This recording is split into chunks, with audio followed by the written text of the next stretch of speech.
Early intervention is such an important thing for children to receive the care that they need for their communication abilities. Because if you think about it, there is so much growth that happens from birth to age 5. In the area of speech and language, children really blossom during those early years.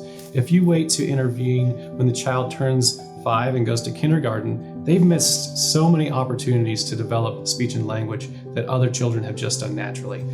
So when we work in early intervention, we're trying to help those children catch up so they're ready to enter school on the same level as their peers. There's so many things I love about working here at the Scottish Rite Clinic. One of the things that first originally drew me to the clinic was its mission to provide free speech and language services to children.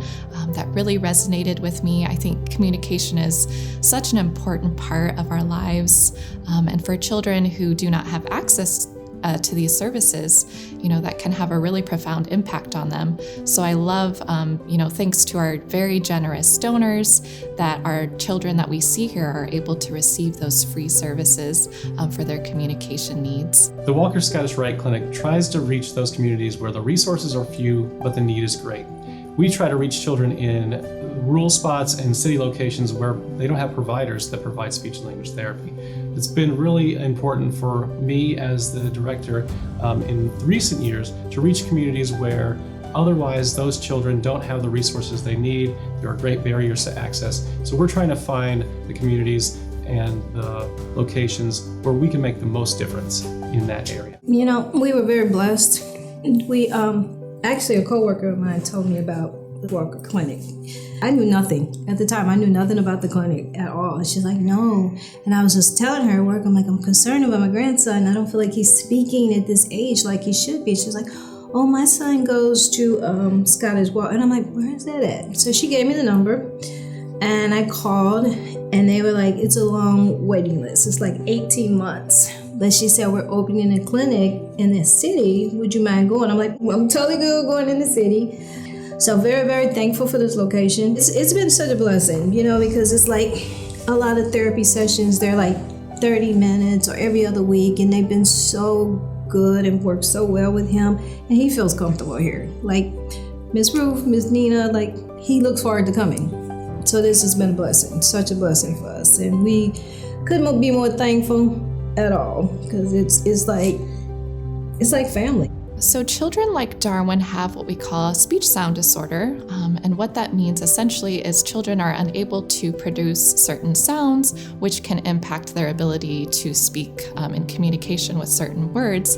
And as you can imagine, that can really significantly impact their overall speech intelligibility, and this can be really frustrating for children. And so I really love working with children like Darwin at his age, because due to their brain's neuroplasticity, their ability to learn new things is just remarkable. And so the look on their faces when they're finally able to say that sound that they're working on, they're finally able to say that word.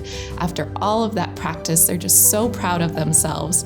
And over time, their speech intelligibility really increases, and others are able to understand what they're saying more. So they feel more capable and confident with expressing themselves. And I just think that's really powerful and amazing.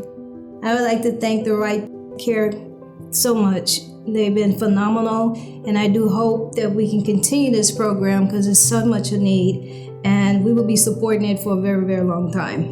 Our clinicians do a great job of trying to meet the family's needs where they are and in any way that they can. I love the clinic's commitment to building new locations so children in various locations are able to receive services that maybe did not have physical access to clinics before. Something that's really been a benefit to us recently is the ability to serve children through telepractice. All of the telepractice innovations happened rapidly during the COVID pandemic, and we really have been able to take those and roll with it and meet children in locations where we wouldn't even have been able to reach without such advancements in technology. Being a part of Maryville University really helps us to have access to those new innovations such as telepractice, and also new techniques. When we work with graduate students, we learn about new techniques and new innovations that they're using.